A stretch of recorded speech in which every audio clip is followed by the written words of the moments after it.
Derangement.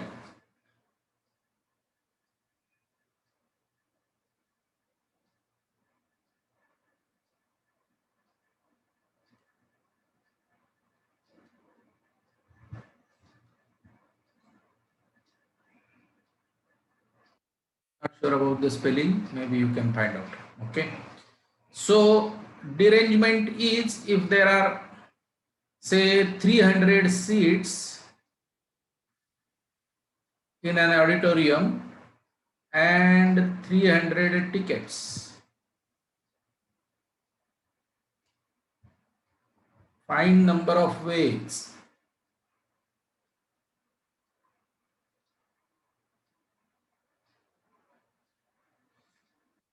People can occupy seats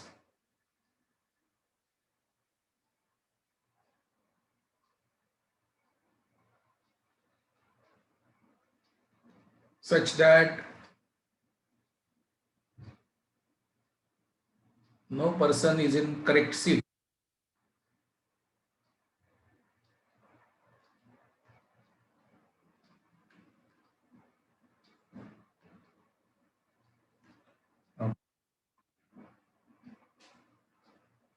So it will be equal to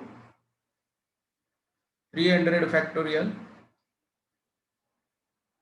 That is the number of ways you can arrange 300 distinct objects minus 300 choose 1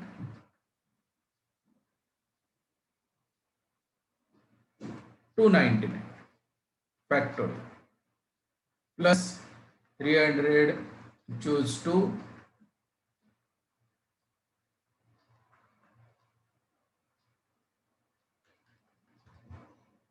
minus dot dot dot.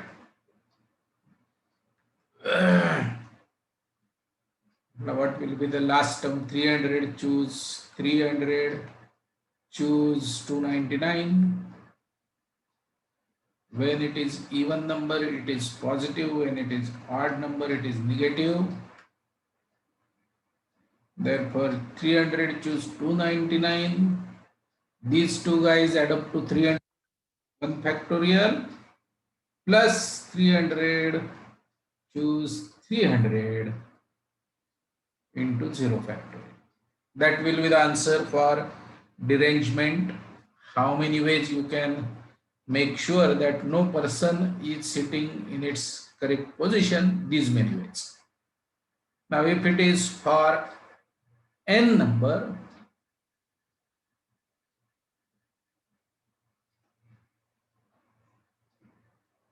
it is as simple as that, n factorial. And you to restore symmetry, you can put 300 choose 0.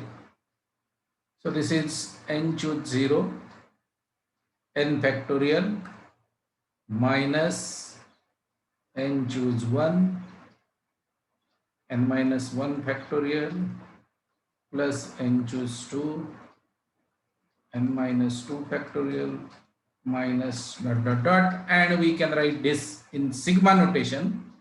Sigma I goes from 0 to n, I goes from 0 to n minus 1 raised to I.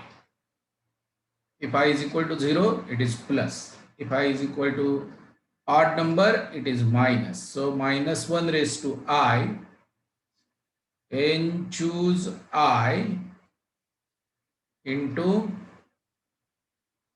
n minus I factorial. This is what is your answer.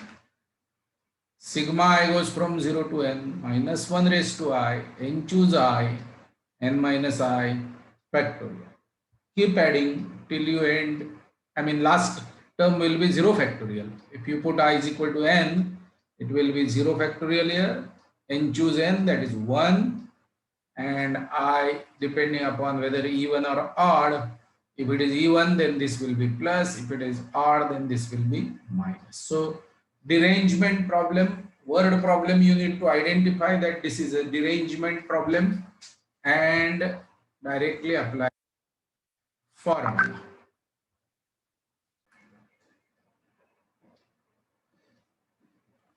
Two numbers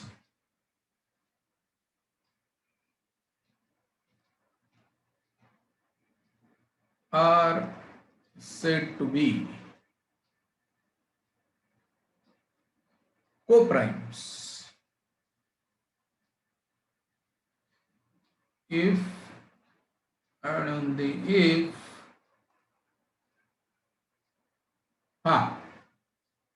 what do you understand by the word coprime? If and only if their GCD is 1, if you all understand GCD. If and only if they have none other than one common factors. CD is all common factors is removed, then you will get the coprimes. Okay, so 2, 5 are they coprimes? Yes. 9, 12 are they coprimes? No. No. Something like this. Okay. No. Yes, no, yes, correct. So now, if I give you a number n is equal to 12, find natural numbers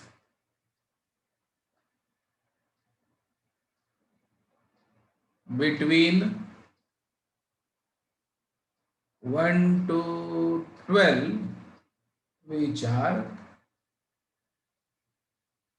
coprime with 12. Easy. Find the natural numbers which are coprime with 12, between 1 to 12. Is 1 coprime with 12? Yes. Is 2 coprime with 12? No, sir. Let us write all numbers. 4, 5, 6, 7, 8, 9, 10, 11 and 12. Is 1 coprime? 1 and 12, GCD is 1? Yes. Is 2? No. Why? GCD is 2. 3? No. Why? GCD is 3. 4? No. 5? Yes. 6? No. 7? Yes. 8? No. 9? No. 10? No. 11? Yes. 12? No. How many remaining? We have answer 1, 5, 7, 1, 5, 7. How many total? 4 numbers. Okay.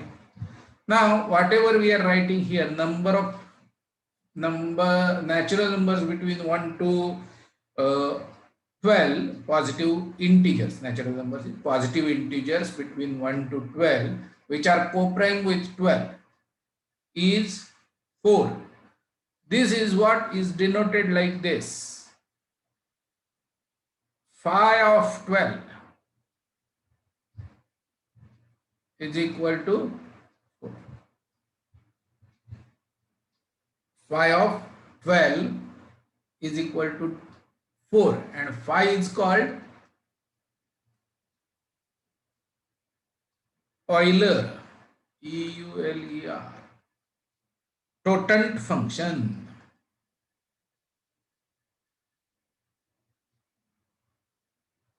Just remember the name right now. This is Euler's totant function. What does it do? It checks with every number from 1 to n and picks up only those which are coprime with n. Okay. Find question.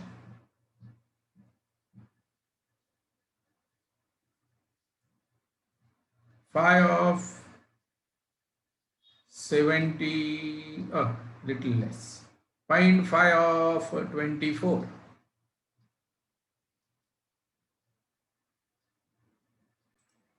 Okay, answer for this question is 8.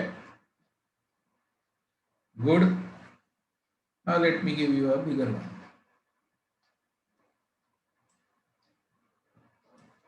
Find phi of 10800.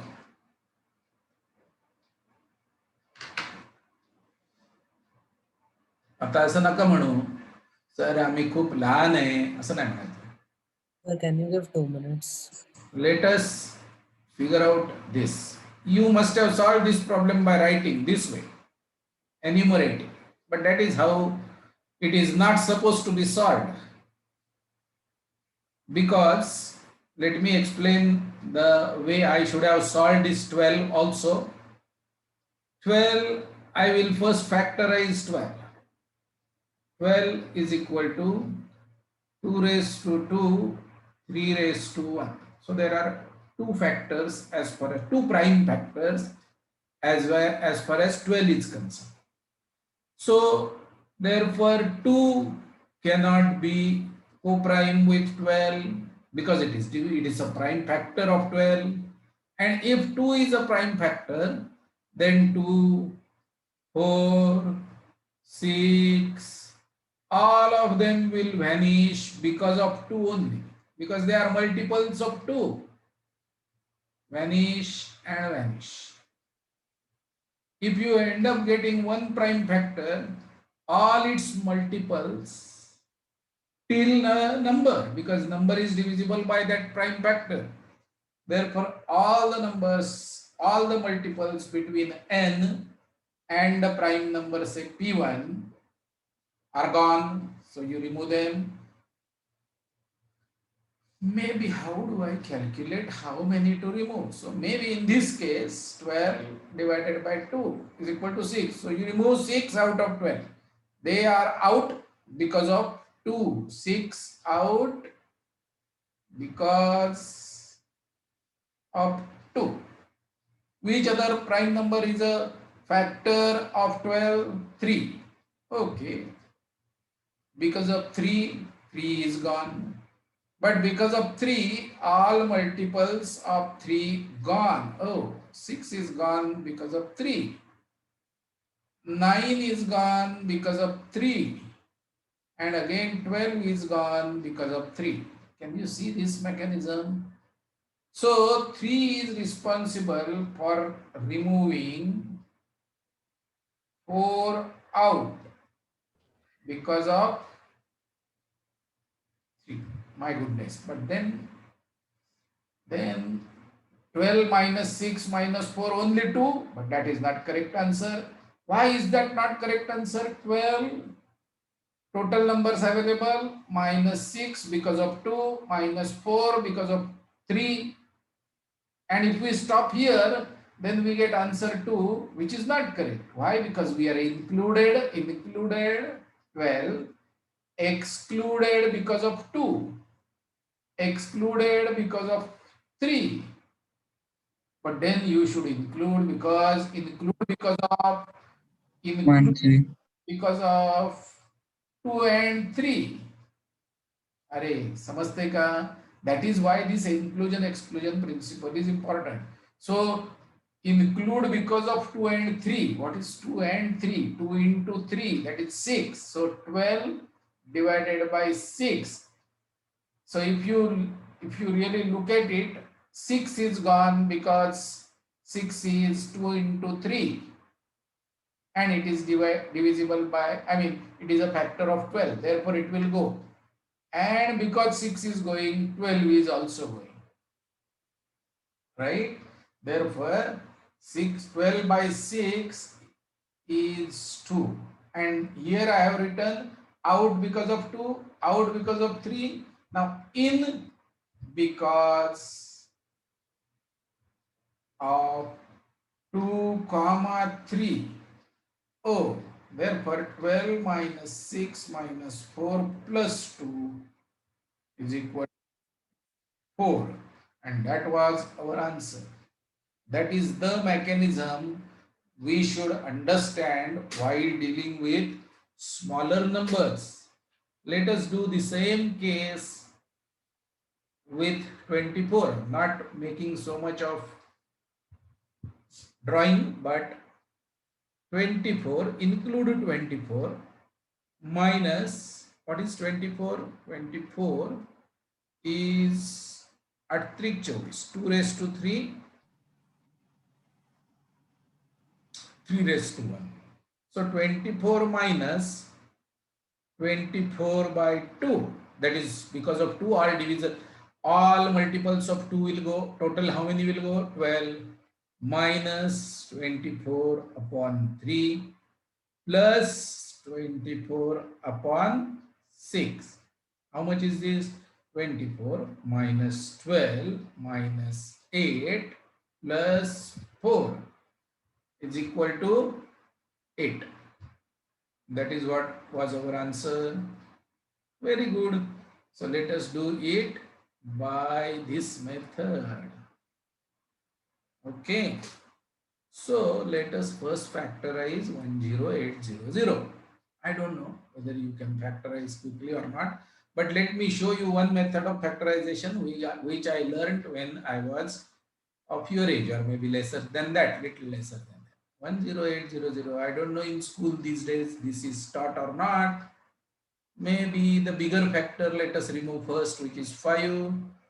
5 दूने 10, 5 एके 5, 5 सक 30, 0.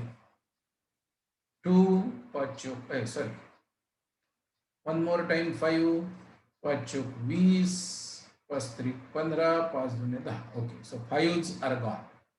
It seems it is divisible by 3 also, so let us do it by 3. 3 1, 3 Chowk 12, 3 Chowk 12. Good. Again 3. 3 Chowk 12, 3 8 24. Again 3. 7 3 30. Now 16 is only 2, 8, 2, 4, 2, 2. So 10800 is equal to 2 raised to 4, 3 raised to 3, 5 raised to 2. That is the method for getting all the prime factors. And therefore, the number, the phi of 10800, let us do it. 10800 included all minus 10800 divided by 2, excluded because of 2, minus 10800 upon 3, excluded because of 3, minus 10800 upon 5, excluded because of 5, excluded because of 2, excluded because of 3, excluded because of 5. Okay, but then it is injustice. Therefore, plus include because of 2, 3. What is it? 10800 divided by 2 into 3. Plus include because of 2 and 5. 10800 divided by 2 into 5.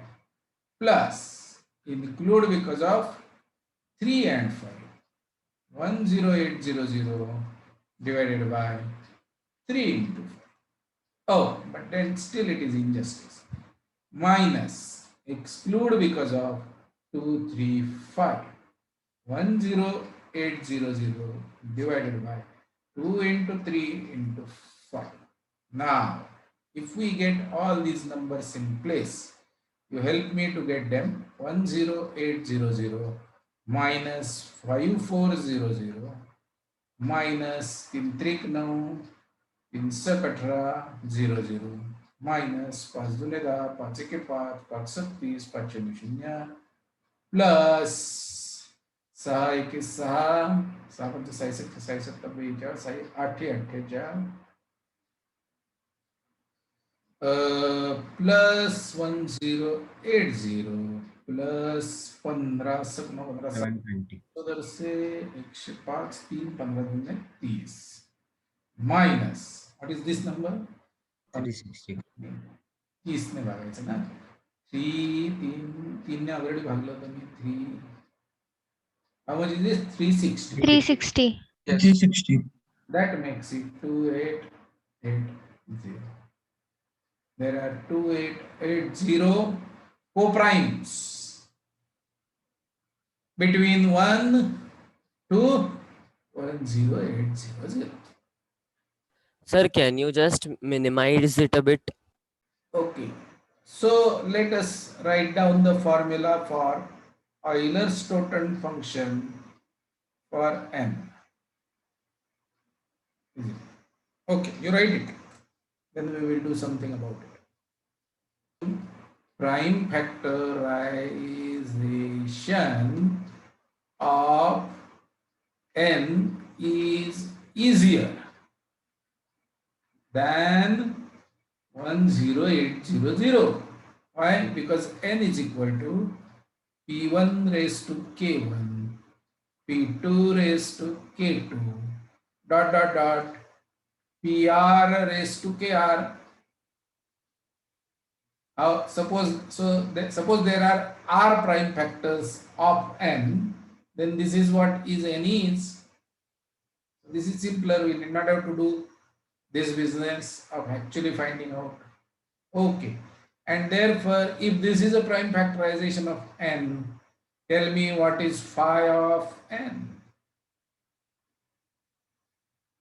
Don't tell me, write it in your notebook. Which n?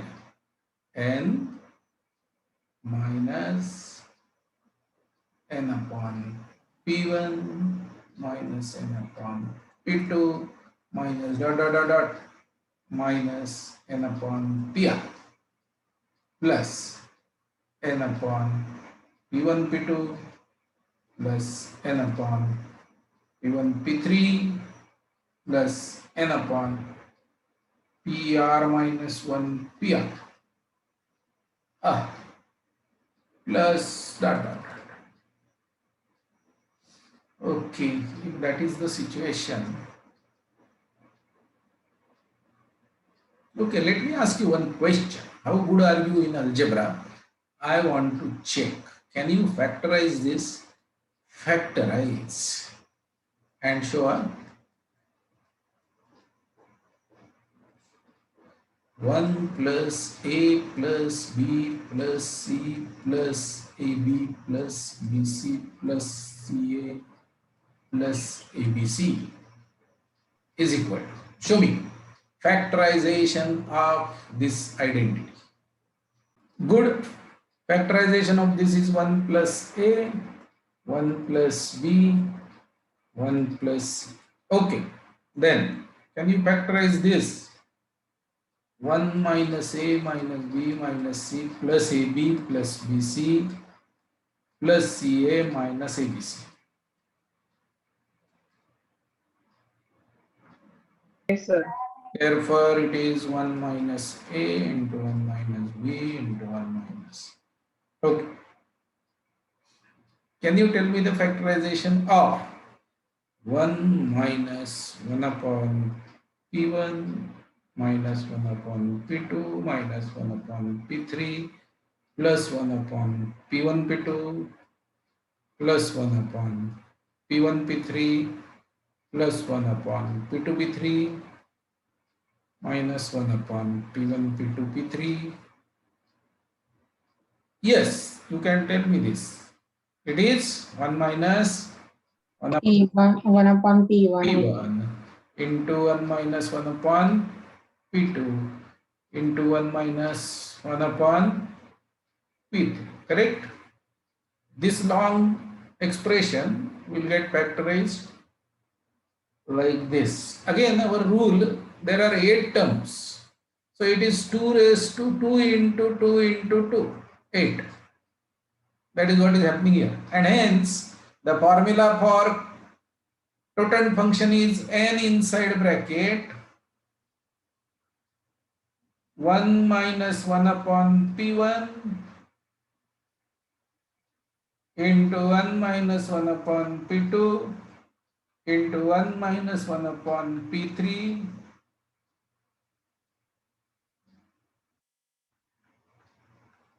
dot dot dot bracket complete, matter over. And hence let us cross check whether our formula is correct or not. 1800 into 1 minus 1 upon 2 into 1 minus 1 upon 3 into 1 minus 1 upon 5 is equal to 10800 into half into 2 by 3 into 4 by 5, which is 10800 into 4 upon 15, which is equal to 2880.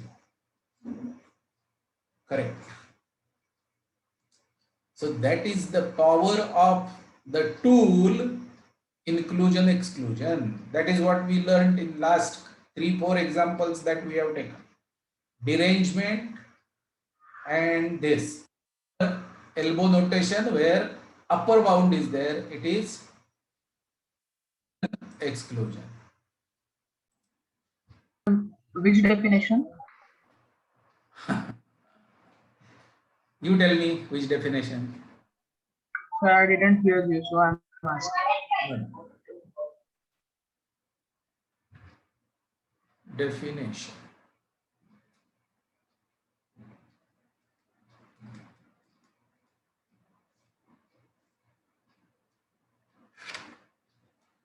Let A and B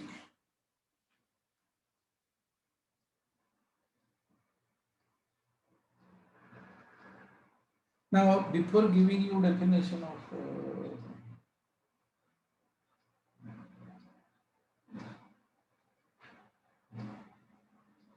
let me explain you set theory a little bit. Whatever, how much we require, set theory. Do you know anything about set theory?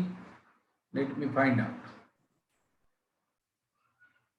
We will not get into defining few terms in mathematics because suppose if we start defining set, word set in math, then I will have to use few more words to define set, collection of objects. Suppose I define set as collection of objects. Then somebody will ask me, what is collection? How do you define collection? How do you define object? Then I will have to use some more set of English words to define object and collection. Okay? Then whatever words I will use, somebody may ask, what do you mean by that? Again, I will have to use not previously used, but some new set of words to describe the earlier words, and so on, and so on, and so on. And therefore, what will happen is, if we insist that every word that we use in maths, or for that matter for anything that we do, must be defined. If we insist on that, then while creating chain of definitions like this, the entire dictionary will get exhausted. And does the dictionary or the vocabulary has infinitely many words? No, they are finitely many. And therefore they will get exhausted. And still you will end up having few words undefined because there is no new word available to define them. Do you understand this situation? This is a very, very logical situation that we will come to an end when we try to describe or define each and every word in maths and science, say for example. So if that is what is eventually going to happen, then why not leave few words undefined in the initial stage so that we don't get into that trouble? Yes, correct. So which words should we keep undefined, that was while development or rewriting of mathematics was going on. Which words should be kept undefined? Then they arrived at conclusion. The words which need to be kept undefined are the words which are easy to understand. Primitive, very easy, and where even if we don't talk to each other, we understand meaning of them. In every country, everywhere in the world. We need to leave those words undefined, and they should be as minimum as possible. Otherwise, chaos. Set, your meaning of set will be totally different than my meaning of set. Your meaning of straight line may be totally different than my meaning of straight line.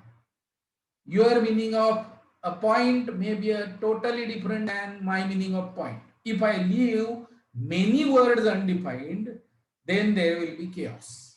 We will not be able to develop maths and science systematically.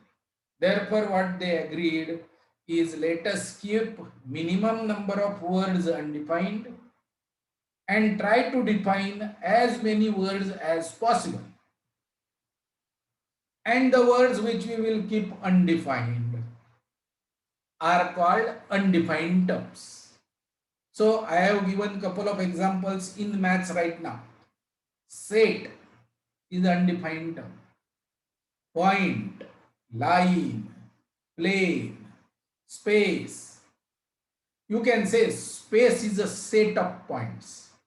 Therefore, point, line, and plane, don't get into defining these terms. The moment you start defining these terms, they will start considering you non-mathematical student. Can you define straight line? Can you try and define straight line? Can somebody attempt to define straight line? You know, yes, last year you completely studied the geometry. So you have drawn straight line several times. Can we define circle? Yes, circle can always be defined. Can you define straight line? Then while defining straight line, you will say, oh, it is a set of points which are collinear. Right? What do you mean by set? What do you mean by collinear? Okay. Then while defining collinear, you will say collinear is all those points forming one line. Right? Line? You cannot use line word for defining collinear. The loop, that is like somebody is coming to visit Pune for the first time. He wants to come to our office in Siddharth Tower, and he calls us and tells us, I am at Pune station or Pune airport. Tell me how to come to Siddharth Towers. We tell him, you come to Karishma Square, and then from there it is very easy. Then he asks, Arey, I don't know how to come to Karishma Square. Can you tell me?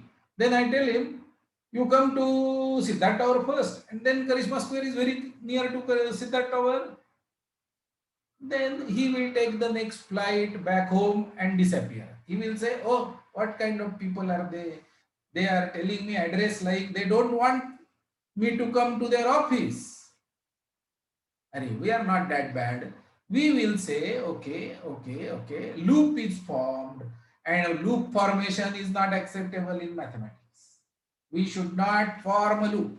Therefore, straight line, if you start defining, you will use word collinear. Then somebody will ask you, what is collinear? Then you will have to say, oh, the A followed by B followed by C. Then you will, what is followed by A followed by B? Can I follow them in a curve fashion? Can I follow them in a straight line? It is a loop.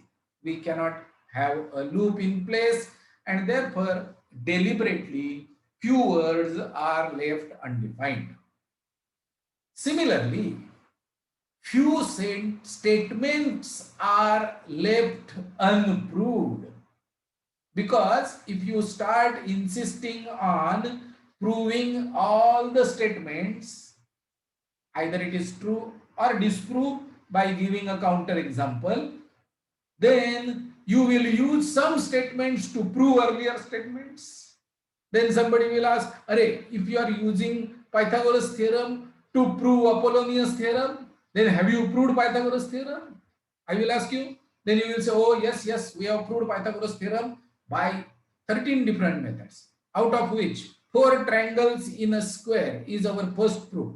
Have you proved Pythagoras theorem using that? Yes. Can you tell me the proof? Yes.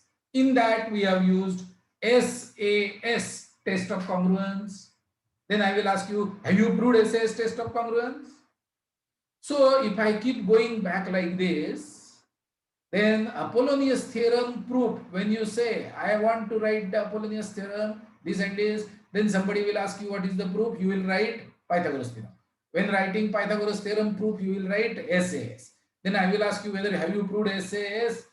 You have to come and stop at some point. That is the statement which is assumed to be true but cannot be proven is called postulate.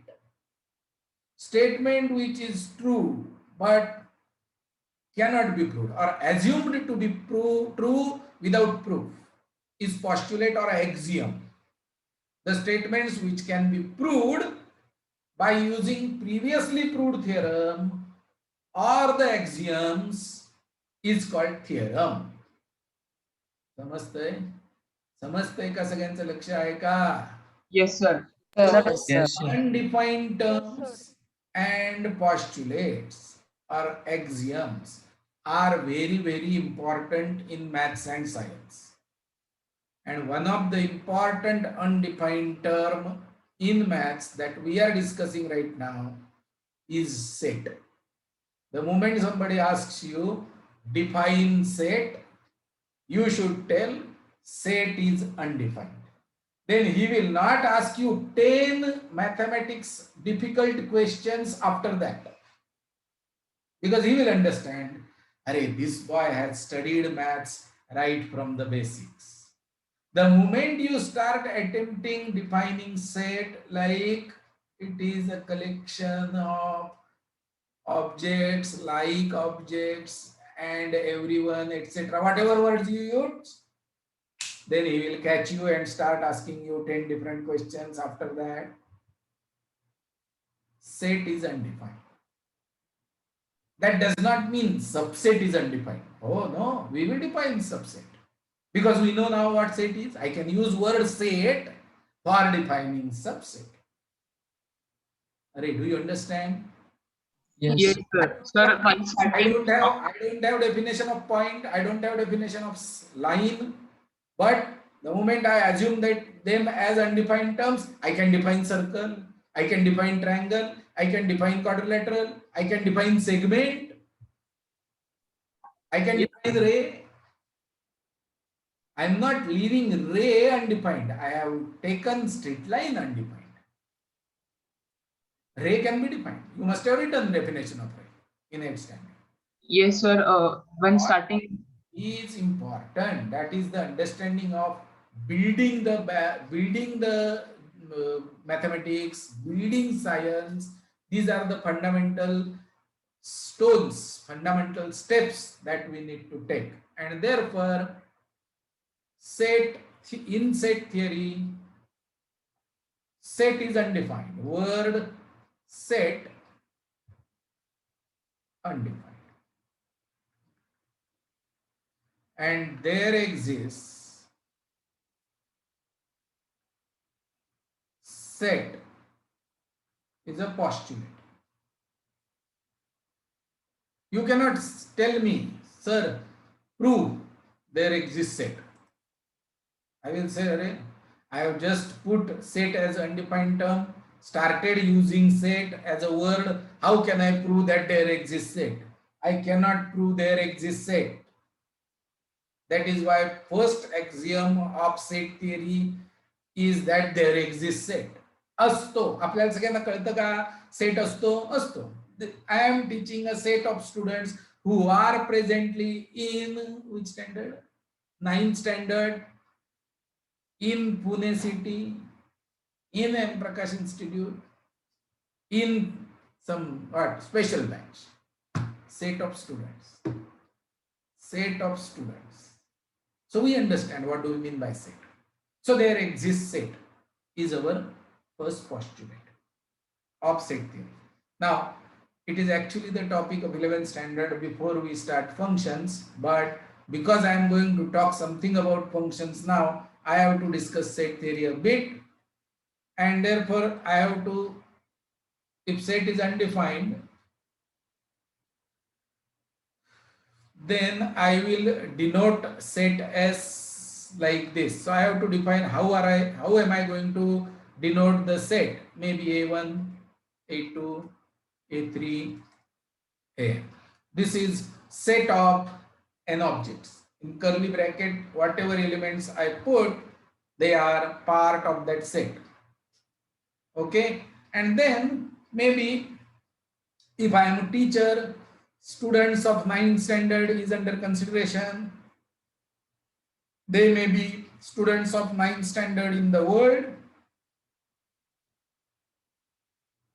Then there will be another set of students which are 9th standard students in India. Then there will be another set of students, 9th standard students in Pune, Maharashtra, Pune, MPA, MPI, and then maybe inside that we have Olympiad batch. So we understand. So Sorry. basically, काय रे, काय झालं? Sir, is set like applying filter? Like Okay. So set of 9th standard students in the world, then set of 9th standard students in India, then Pune, then MPI, then Olympiad. Inside. Okay. So we talk about sets by considering elements in that set. So A1 belongs to S. AJ belongs to Pune. Something like this. So if set is undefined, can we define a subset?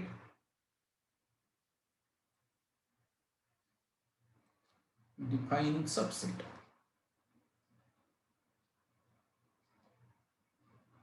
Do we understand what do we mean by subset? Here, Olympiad batch is a subset of MPI.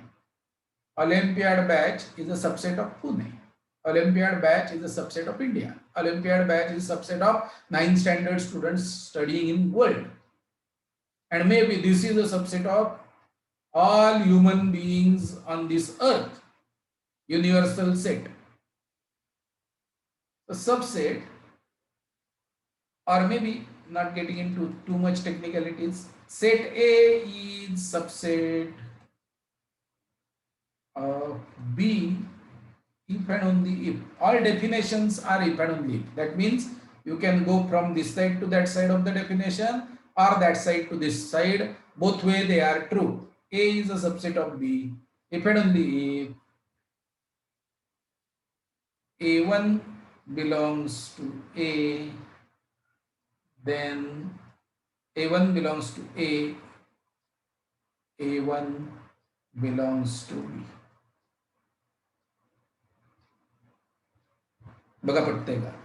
If A1 is an element of A and if A is subset of B, then A1 belongs to B also. Okay, correction. A is a subset of B if and only if for every element A1 belonging to A, A1 belongs to B. Does this make more sense as far as subset is concerned? Yes, sir.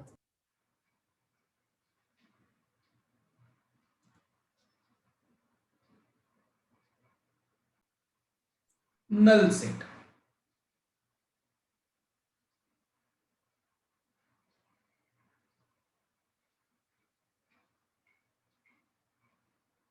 Denoted by the letter phi.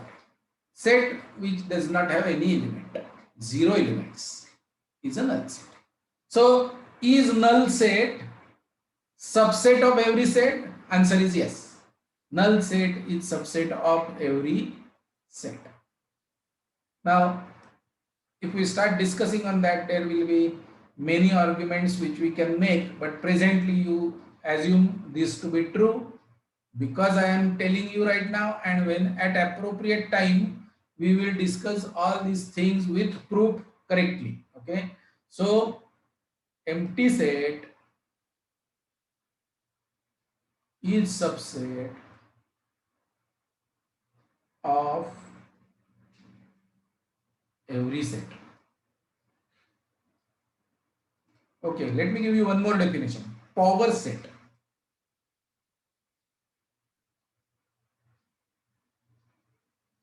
Now, power set of A.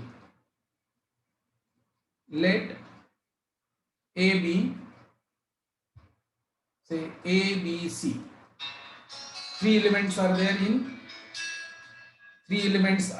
in set A. Then power set of A is set of all the subsets of A.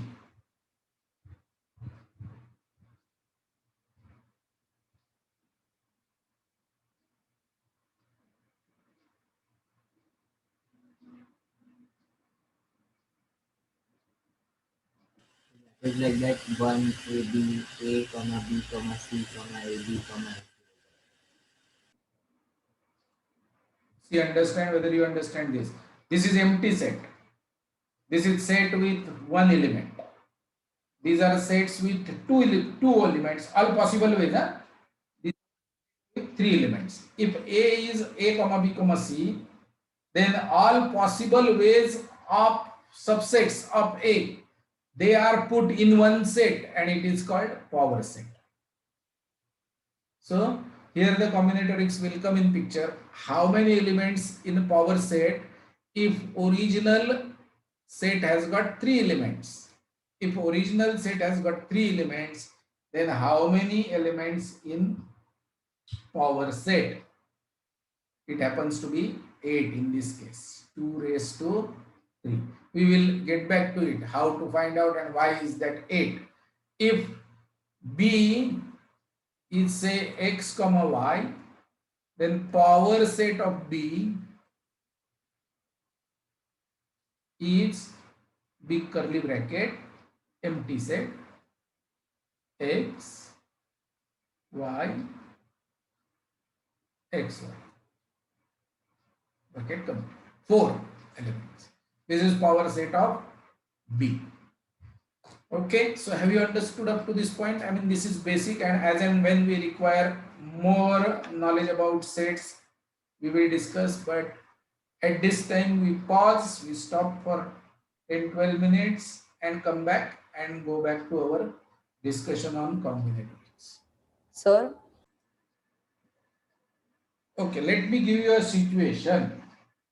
Situation is one of my friend has got a shop, say of a stationery shop, and there are about 100 things that he sells. There are 100 items are there in his shop, and basically he wants to go to his native place for one day, and he wants me to run the shop for one day, morning to evening.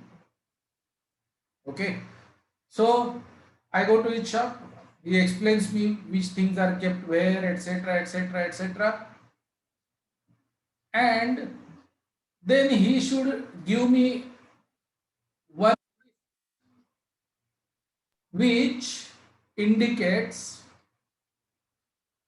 the list of all items that are present in his shop and its corresponding price. That is what we will call price list. He should give that price list to me properly written, so that I will be able to function properly for one day. Okay, so now if the price list which is given is something like this: item number 1, 100 rupees. Now, I mean, let us assume that there are his shop, all the stationery that he has in his shop, there are, say, let us make it little less. Number of items that he has in his shops are, say, 6, and all of them either they are 100 rupees, 200 rupees, 300 or 400. That is the situation. Let us consider instead of 100 items and different prices. Okay, so then he did not have the price list, but he has a diagram like this.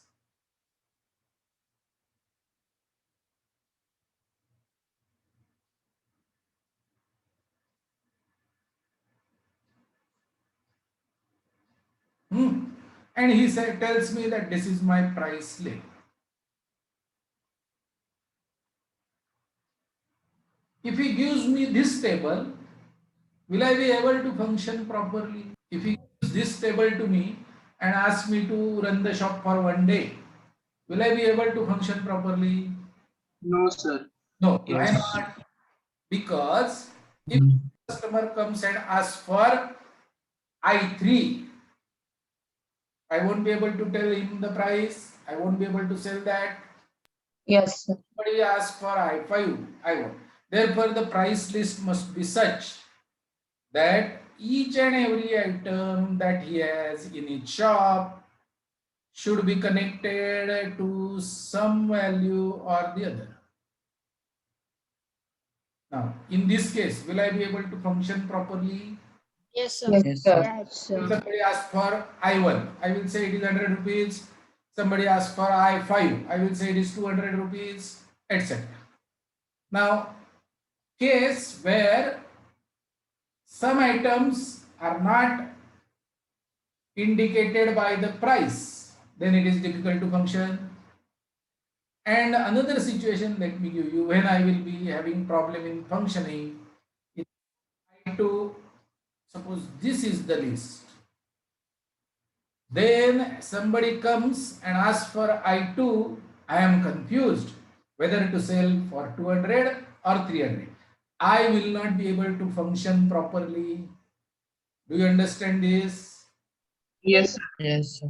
So these are the two cases where I will fail to function properly.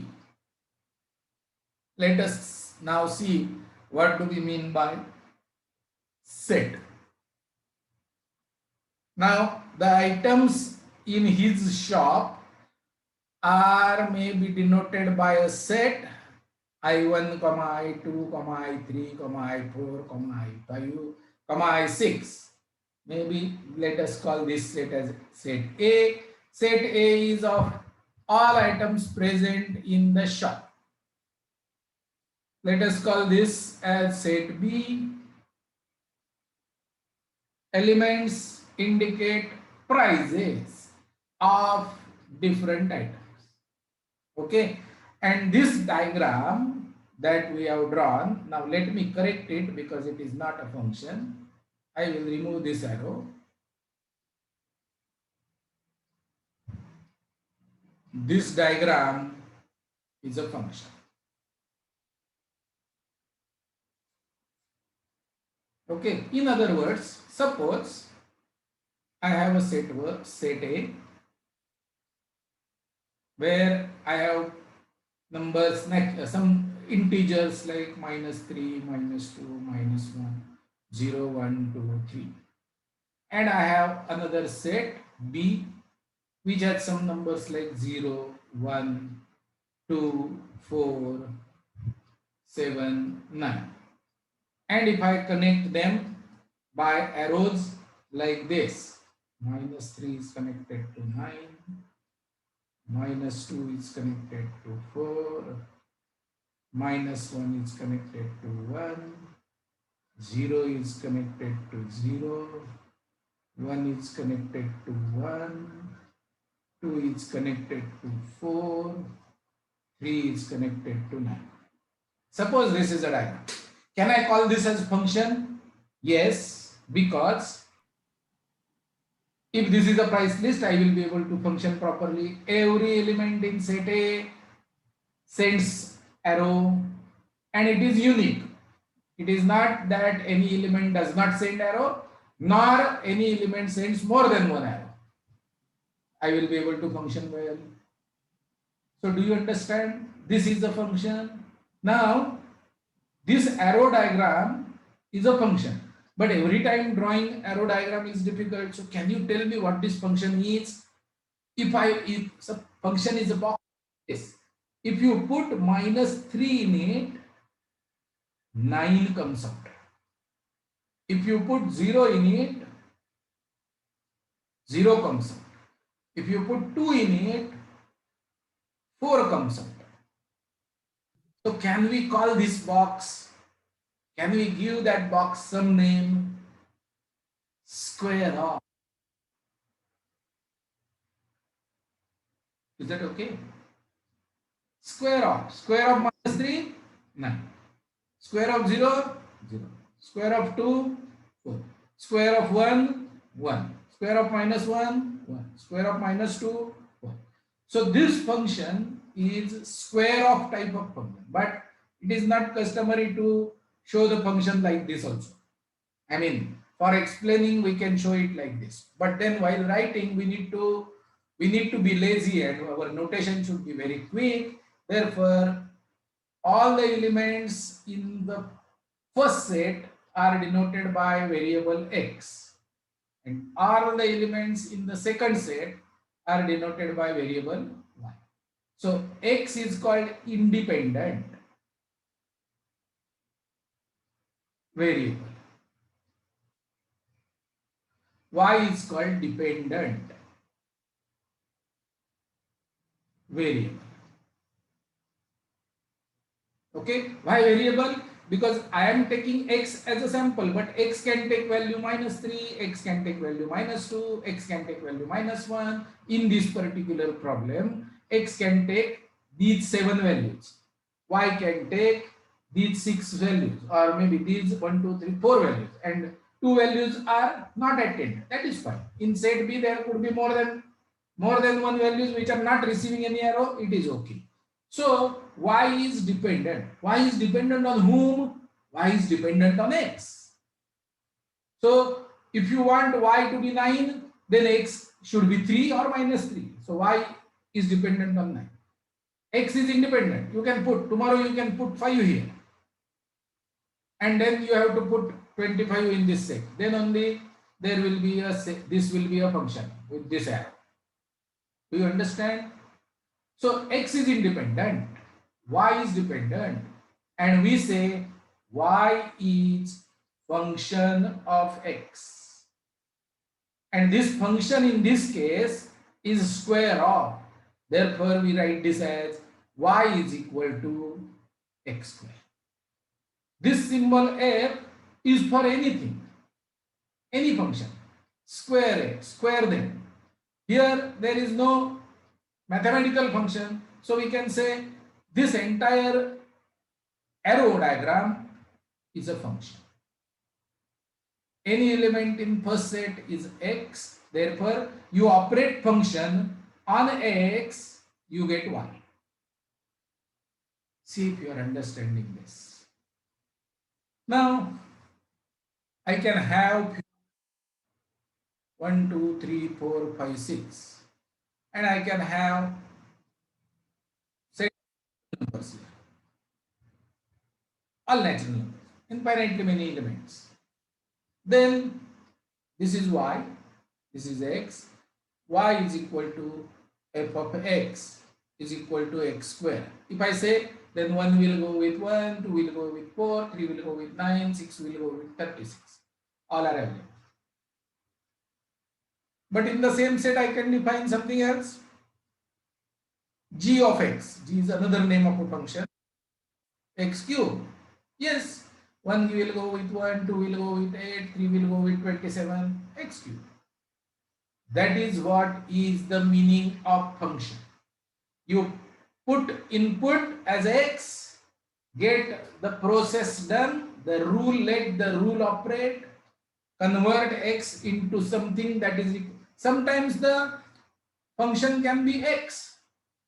I mean, you go 1, 2, 3, 1, 2, 3, 1 goes to 1, 2 goes to 2, 3 goes to 3. So y is function of x, but y is equal to x. Okay. Function does not change anything, is a function. समझते क्या? Another function could be y is equal to opposite of x. So 1 goes to -1. 2 goes, So basically function is a formula. function is a rule. Function is, you can say function is a formula.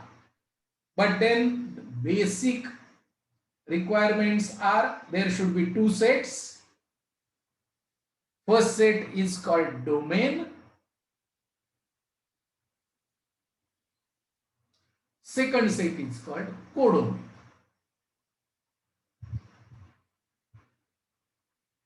Every element of domain must be connected to element of codomain uniquely. You cannot afford to have two arrows uniquely. Only one arrow from every element in domain. From every element in domain. So these are important words, and therefore now it is time to define function, and I will write down definition of function. Make it little small. Sir, Bola. so like for in the example 1, 2, 3, 4, 5, 6 and 1, 4, 9, for that y is equal to f of x, which is equal to x square, and then g of x is equal to x cube. So g of x is another function that we are like Yes. using in that same example. Yes, because this is a set of natural numbers, all are present there. So I will have to connect, if I want to make this diagram, I will have to connect 1 to 1, 2 to 8. If it is this diagram, then 2 has to be connected to 4. Now, if this is the diagram, it has to be connected to 8. Is it right? Do you understand? So these are the two different examples that I am trying to give. And actually, I am not supposed to release two arrows from 2. Domain, why did I write domain? It should be definition.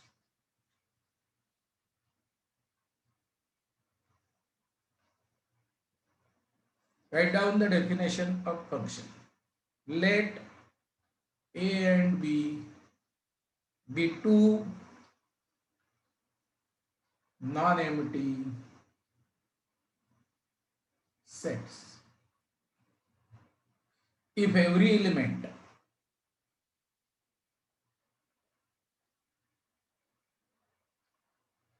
of set A is related to one and only one and only one. Instead of this one and only one, you can write unique. Is related to one and only one element of set B.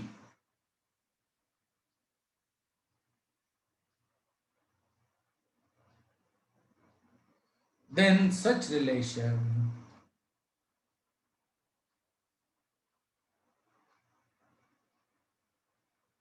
is called function from set A to set B.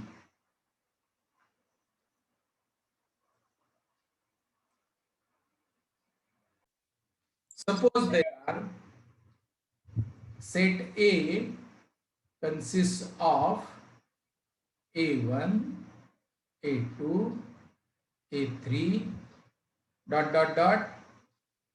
AM elements, and set B consists of B1, B2,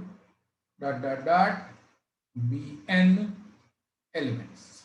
So in set A, normally number of elements of set A is denoted like this. Number of elements of set A is equal to m. Number of elements of set B is equal to m. Okay, so what is m? It is a number of set. So there are m numbers here. M can be 4, B can be 3, something like that. Okay, so f is a function. Now it is said like this: f is a function from A to B. F is a function from A to B. I don't define the function. I say f is a function. It can be square, it can be square root, it can positive square root, negative square root, it can be raised to power 100, whatever. Okay. F is a function from A to B. So there could be many functions which I can define from A to B, many functions. So suppose, let us take a small case. I have A1, A2, A3, three elements in set A, and I have four elements B1, B2, B3, B4.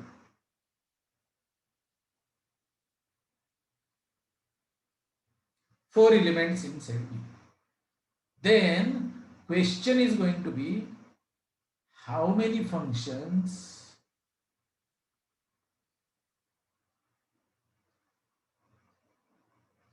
from A to B can be defined. How many functions from A to B can be defined?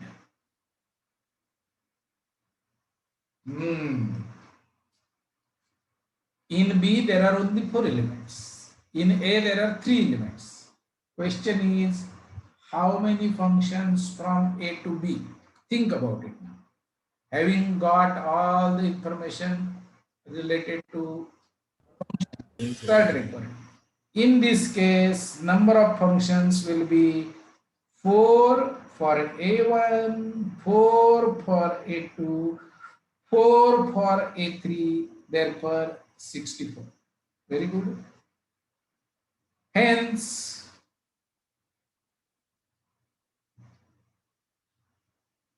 for mod A is equal to M and mod B is equal to N, number of functions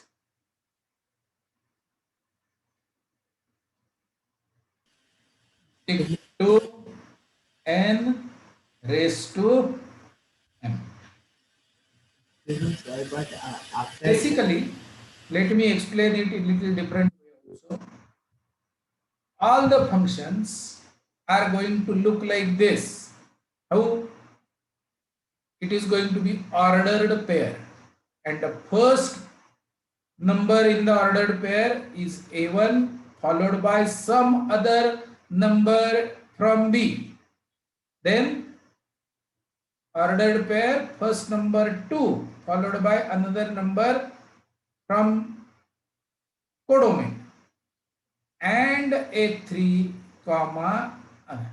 The function f is going to look like this, where you have four choices here. Either B1 can come here, or B2, or B3, or B4. Four for this, and four choices for this, and four choices for this. That makes it 64. And therefore, answer for number of functions when number of elements in domain is M and number of elements in codomain is N, the total number of functions will be N raised to M. Question. domain to codomain. Consider these two diagrams now. Set A, set B. Set A, set B. What is the difference between the two? Is there any difference? Yes, sir. Yes, sir. Sir, in the, Yes, sir. sir, in the first one, all of them are connected to each other, but in the second one, the last one. All is of them are different. connected to each other. No, sir, sorry, sir. Means they are connected. Sir, in the first one, all of them in the set B are used, and in the second one, B3 is not used. Yes. So, as far as codomain is concerned,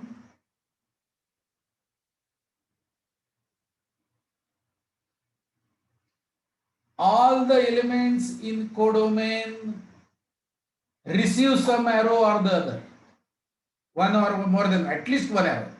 If all the elements in codomain receive at least one arrow, is the situation here, and otherwise situation error. I mean, there is an element in codomain which does not receive any error. Couple of them are there who receive 2 errors. Maybe if I connect this A4 to B1, then B2 receives only 1 error, B1 receives 3 errors. So if all the elements in codomain are receiving at least 1 arrow, or in technical words, if all the elements of codomain are images of at least one element in the domain, समझतेगा? This is pre-image.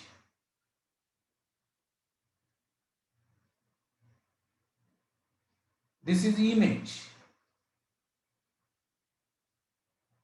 Pre-image, image. So all the elements in codomain are pre-images of at least one element in domain, images of at least one element in domain, then the function is called onto, else into. Okay, let me write down. Let A and B be 2 sets. Let F be defined from A to B if every element of set B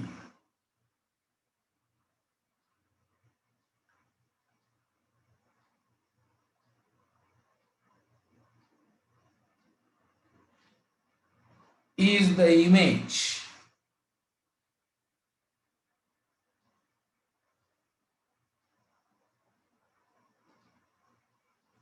of some element of set A. Function is called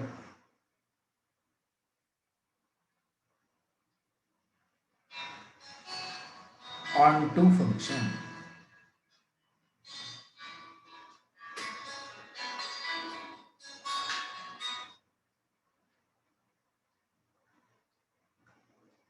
Understood?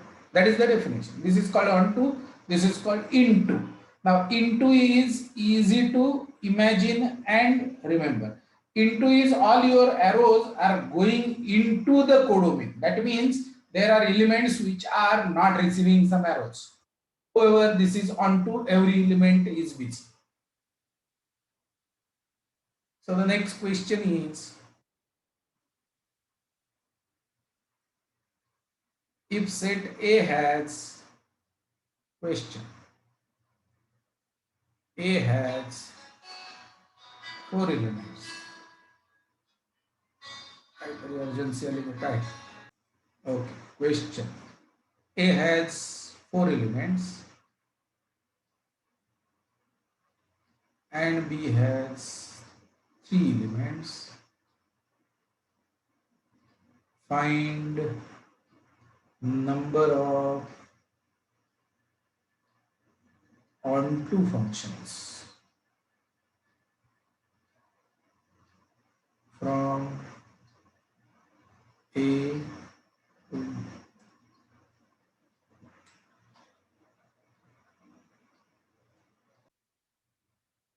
If A has 5 elements, or I will allow you to use calculator. Okay, so A has 8 elements and B has 6 elements. Question. Find number of onto functions from A to B. Sir, could you please explain the previous question? Yes, No, sir, I didn't understand. I want to check whether those who have got the first answer correct, are they getting the second answer also correct or not? After that, I will explain. Okay, sir. number of onto functions. Let us take the smaller example and understand. There are 4 elements in A.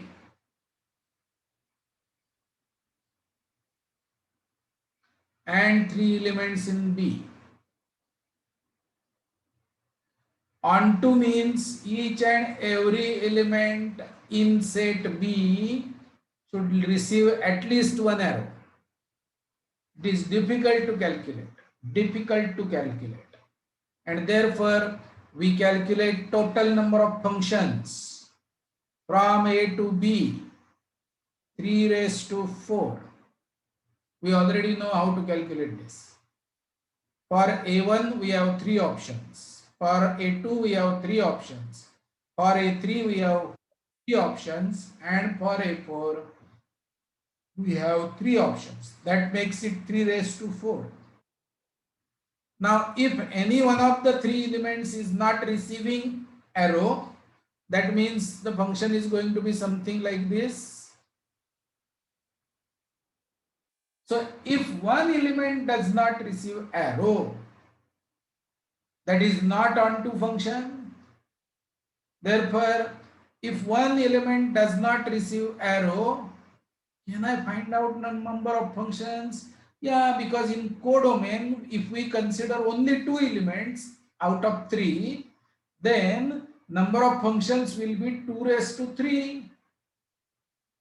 If one element is not receiving any arrow, number of functions will be 2 raised to 3. And in how many ways we can have one element out of 3 elements not receiving arrow? 3 choose one ways. And in that case, the function is not onto, therefore we have to subtract. Correct? But I did not understand this. not I understood. did not understand. Let me That is finish, then you may understand. Then the situation comes that set A has 4 elements and set B has all the arrows going to be 3. Something like this. Then we committed a mistake in this calculation. We subtracted not onto, that means into functions because of B1, into functions because of B2. So this particular diagram function is added once and subtracted 2 times, which should not happen. Therefore, we add 3 choose 2, 2 at a time, do not receive any arrow. Then how many number of functions? 1 raised to 3.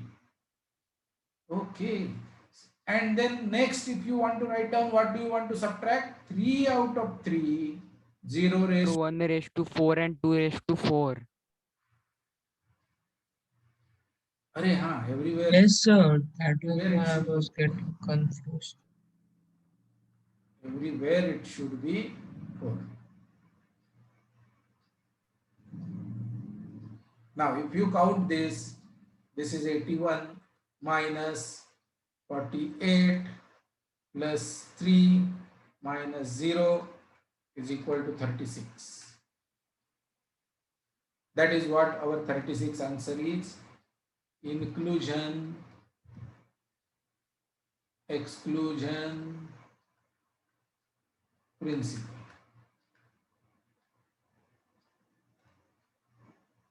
Now you ask me what you have not understood.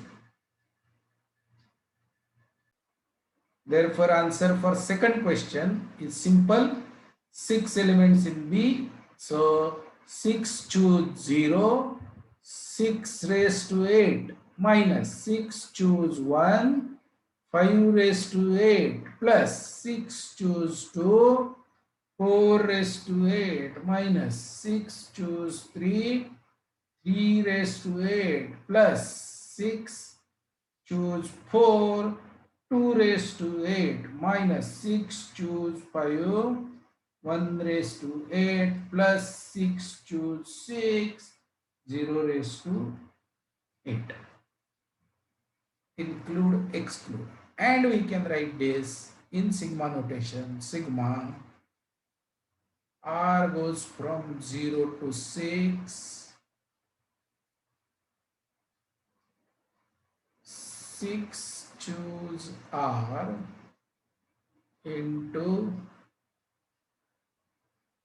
6 minus raised to 8. Sorry, and minus 1 raised to R. Minus 1 raised to R for plus minus plus minus. Now, by now we have solved so many different looking problems using inclusion exclusion. Now you should quickly identify that this is a problem on inclusion exclusion. Let me start calculating. So this is total number of functions in question number 2.